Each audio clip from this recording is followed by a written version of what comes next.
Morning, कैसे आप सभी लोग। आज हम लोग अपना एक नया चैप्टर स्टार्ट करने वाले हैं, homage to our brave soldiers. ये बहुत ज्यादा अच्छा चैप्टर है। ओके, इसमें मैं आपको बिफोर यू रीड समझा देती हूँ, जिससे हमें उसे रीड करने की जरूरत ना पड़े। तो बिफोर योर रीड में क्या है, बस नॉर्मल से चीज लिखी हुई है कि दो दोस्त होते हैं, सौम्या और आनंदा। वो दोनों एक दूसरे से बात करते हैं लेटर के जरिए, वो लेटर को एक्सचेंज करके एक दूसरे से बात करते हैं। ओके, और वो दोनों बहुत ज्यादा ही अच्छे दोस्त होते हैं, लेकिन लगता है जो आनंदा उसका ट्रांसफर हो गया था, इसकी वजह से वो दोनों अब एक साथ नहीं थे। ओके, सो जो सौम्या होती है उसके स्कूल से वो लोग पिकनिक जा रहे होते हैं। सो वो कहाँ पे जाते हैं वो लोग, नेशनल वॉर मेमोरियल। सो वो वहां पे गई थी, तो वहां पे बहुत ज्यादा अच्छी अच्छी चीजें लिखी हुई थी। क्या क्या था वहां पे वो सौम्या भी अपने लेटर में बताएगी और हम उसे रीड करेंगे। Okay, so let's read. Saumya के house number dash dash Jayanagar Bengaluru, date 14 April 2022. Dear Ananda, hope you are doing well or doing well। मतलब आनंदा कैसी हो तुम, मैं दुआ करती हूँ कि तुम सब कुछ अच्छे तरीके से अपना रह रही होगी, अच्छे तरीके से अपना काम कर रही होगी। ओके, मैं ये दुआ करती हूँ भगवान से, ये कहती है सौम्या सबसे पहले। ओके, फिर उसके बाद क्या होता है कि वो पूछते हैं कि तुमको याद है, do you remember our last conversation about battle मतलब war and peace. We talked about how India had struggle for its independence from the British. हमने ये पढ़ा था कि लास्ट अपनी जो हमारी बातचीत हुई थी इसमें हमने ये पढ़ा था, मतलब बात की थी कि वॉर एंड पीस के बारे में बात की थी हम लोगों ने। सो हमारी इंडिया को कितने सालों तक प्रयास करना पड़ा था ब्रिटिश से आजाद होने के लिए। Most independence our country has had to fight several wars to protect its borders, territorial integrity, and its people. This made me wonder, who were these braves Indian people? सो देखो क्या बोलती है अभी जो सौम्य होती है, वो क्या बोलती है कि मैं तो अभी तक, हमने जो लास्ट टाइम जो बात की थी कि जो सोल्जर्स होते हैं वो फाइट से हम लोग को, मतलब जो भी फाइट वगैरह होती है बॉर्डर पे, वो उससे हम लोग को सेव करते हैं ना, क्योंकि तभी तो हम इतनी अच्छी तरीके से भी रह पा रहे हैं। अगर मान लो कुछ कभी ऐसा हो ना, लेकिन कभी ऐसा हो जाए कि इंडिया के जो सोल्जर्स हैं वो लीव पे हैं सारे, और अचानक से फाइट हो जाए, सो हम तो उसमें हम लोग को भी तो नुकसान होगा ना, क्योंकि जो भी कोस्टल एरियाज पे रहते हैं या फिर जो भी इंडिया पाकिस्तान की जो बॉर्डर होते हैं वहां से कनेक्ट होते हैं, या फिर वो जो इंडिया चाइना जो बॉर्डर होता है वहां से कनेक्ट होते हैं, तो वहां पे तो खतरा तो होता ही है ना। सो इस बात के लिए जो सौम्या बोलती है कि वो जो ब्रेव लोग हैं, वो इंडियन पीपल, वो जो ब्रेव इंडियन पीपल है, उनका वो कौन थे?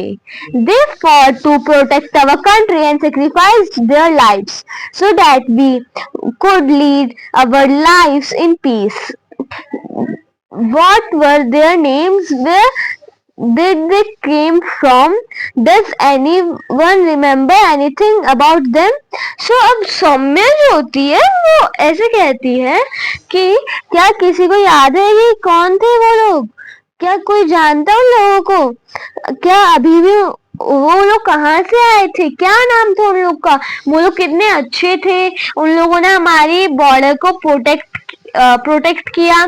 सौम्या ऐसा सोचती है और अपने लेटर में लिखती है आनंदा को। Okay, Last week I got the answers to some of my questions during the educational trip to New Delhi organized by our school। मैंने कहा था ना कि इसमें क्या होता है कि जो सौम्या होती है उसके, वो अपने स्कूल की तरफ से वो एक पिकनिक पे जाती है जो कि उसके स्कूल वालों ने हेल्प की थी, वो भी कहाँ पे, वो न्यू दिल्ली में।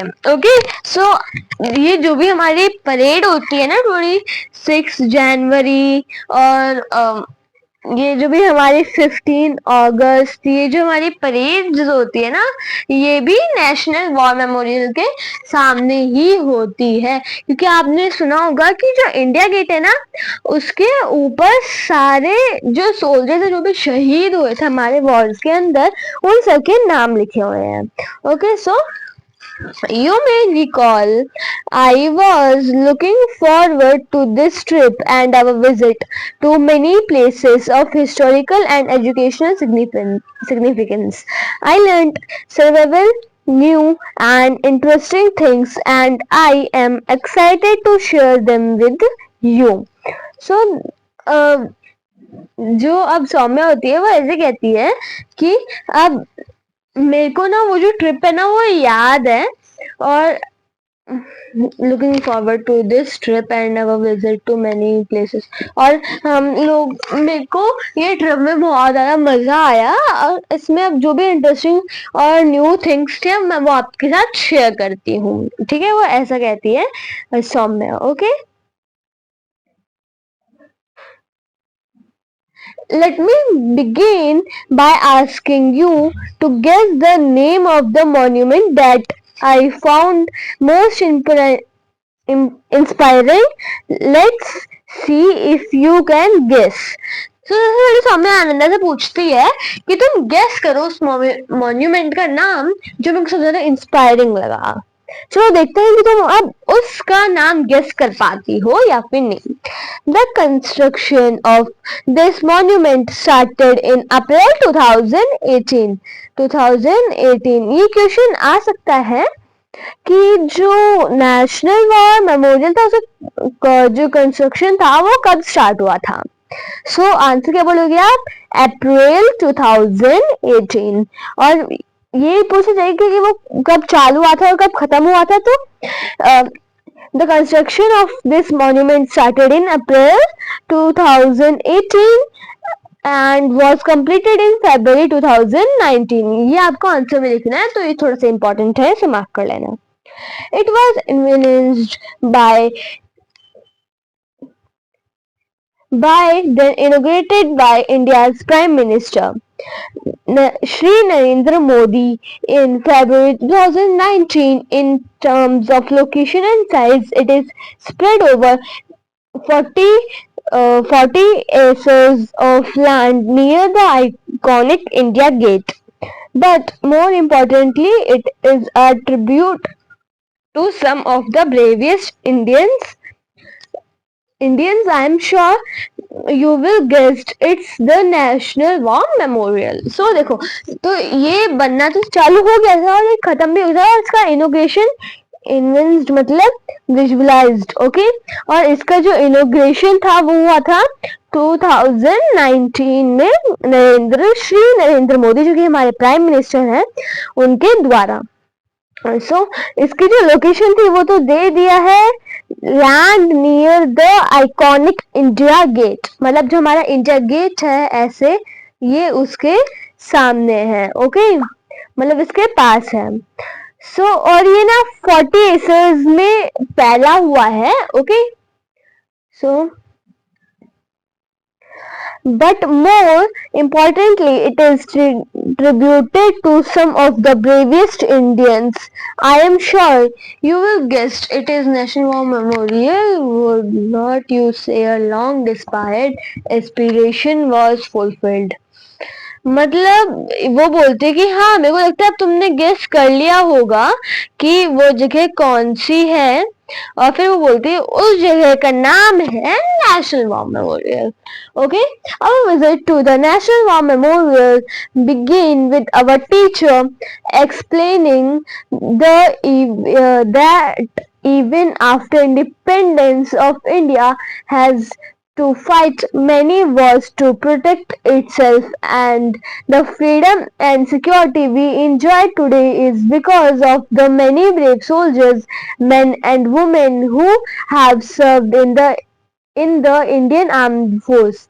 Our decades, sadly, she said, war always takes its toll, and therefore many brave soldiers have had to sacrifice their lives lives for the country even after our independence in 1947. So देखो, अब जो सौम्य होती है वो क्या बोलती है कि हम लोग नेशनल वॉर मेमोरियल गए थे और हमारी जो टीचर है वो हमें एक्सप्लेन कर रही थी कि कैसे तब इंडिया की फ्रीडम हो गई थी तब भी उसे कितनी सारी फाइट लड़नी पड़ी थी और कितनी मेहनत करनी पड़ी थी अपने बॉर्डर को हिफाजत करने के लिए, मतलब अपने बॉर्डर की हिफाजत करने के लिए। ओके, और जो भी इम्पोर्टेंट होगा मैं उसे ऐसे करके हाईलाइट कर दूंगी। ठीक है, देखो ऐसे करके ऐसे बॉक्स बना के ब्लैक कलर से। ओके, सो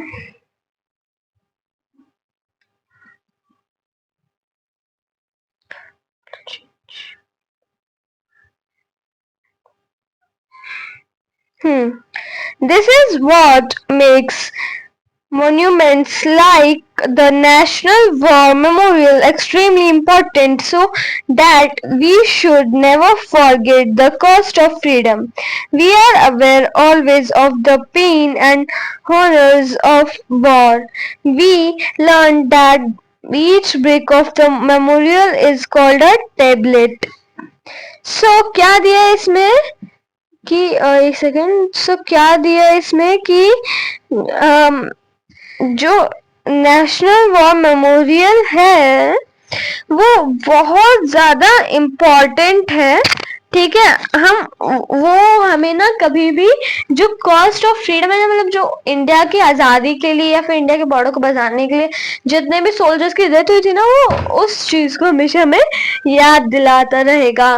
ओके, ऐसा दिया गया है। और देखो क्या दिया है कि जो नेशनल वॉर मेमोरियल जो ईच ब्रिक है ना, एक ब्रिक है वो टैबलेट बोलते हैं हम उसे। टैबलेट मतलब स्लैब। मैं बताती हूँ कैसा।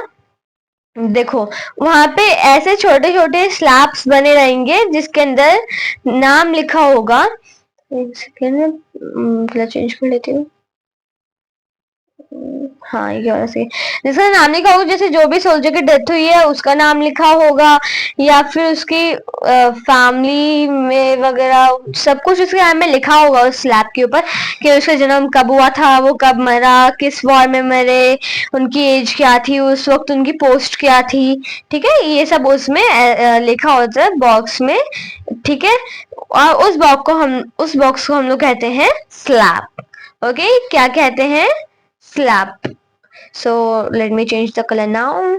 So ये वाला कलर नहीं नहीं, ये वाला नेक्स्ट वीडियो में आप लोग बताना कि मैं कौन सा कलर यूज करूँ। ओके, अभी हम लोग एकदम लाइट शेड्स यूज करते हैं, लेकिन लाइट शेड्स दिखेंगे नहीं, वो भी इतने ज्यादा तो देखने में नहीं लगेंगे। सो ये वाला ठीक है, देखो चलो ये वाला यूज करते हैं। We learn each brick tablet and it names of the soldiers who fought for India and made the supreme sacrifice in different wars from 1947 till date, including the Indochina conflict 1962, Indo-Pakistan wars in 1965,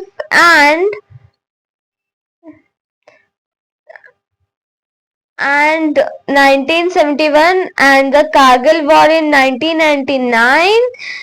ठीक है, ये सब there are 29,000 tablets on which more than 26,000 names of fallen soldiers have been etched. So देखो वहां पे कितने tablets हैं? 29,000 tablets हैं वहां पे, है ना।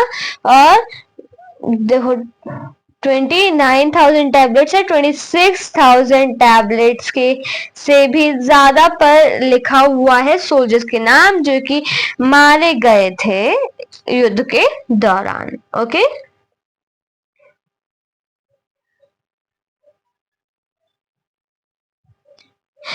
It was heartening to know that our government has recognized the sacrifice of brave soldiers.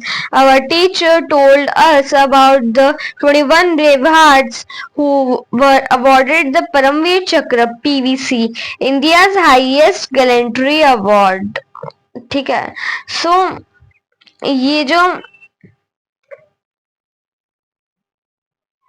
गलत पढ़ दिया, sorry. Brave soldiers, our teacher told us the 21 brave hearts who were awarded the Paramveer Chakra PVC, India's highest wartime gallantry medal, from their service to the nation. She also told us about Mahavir Chakra MVC, Kirti Chakra KC, Veer Chakra VRC and Shaurya Chakra SC. So ये कितने चक्र के नाम बताए? परमवीर चक्र, okay, और महावीर चक्र, कीर्ति चक्र, वीर चक्र एंड शौर्य चक्र. सो ये सारे जो चक्र से मेडल्स थे जो कि हमारे सारे उन लोगों को मिले थे, उन ब्रेव हार्ट्स को मिले. ब्रेव हार्ट्स मतलब यहाँ पे सोल्जर्स की बात करी जा रही है, ब्रेव हार्ट से. ओके, सो हाँ, सो ये सारे मेडल्स उन लोग को मिले थे. और 20, बस ये जो मेडल्स थे ना, ये कुछ ही लोगों को मिले थे. सो ये जो मेडल्स थे ना, ये ना बस कुछ ही लोगों को मिले थे. ठीक है, कितने लोगों को मिले थे ये मेडल्स? बस 21 लोगों को ही मिले थे. 26,000 लोगों में से बस 21, क्योंकि 26 से भी ज्यादा क्या पता उन लोगों को हम ना जानते, हमने उनका नाम ना लिखा हो. Okay, major Somnath Sharma was posthumously awarded India's first PVC Paramveer Chakra in the Battle of Badgam in 1947. Later, some more PVCs were awarded from exceptional gallantry during the India-China conflict in 1962, and the India-Pakistan War of 19. कितना chapter बाकी है?